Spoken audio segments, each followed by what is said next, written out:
ती माता भगिनी माझी तिथून निघून आली आणि त्या माता भगिनीला मी सांगितलं मावशी तिकडे जावा आणि तुम्ही म्हणतोय अरे या गावामध्ये माझ्या माता भगिनीला नाही मुतारी आणि तुम्ही सांगताय असं करून वाच वाच तुतारी आणि कुणाची तुतारी ओरडतो आणि ते एक मुतारी नाही असं करते दादासाहेब गावात नाही मुतारी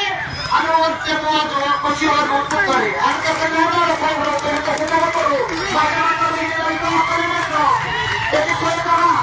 आणि त्या शाळेमध्ये जाऊन लोक बघतायत हा का ही शाळा 1857 भारतीय शाळा आहे ही शाळा तुम्ही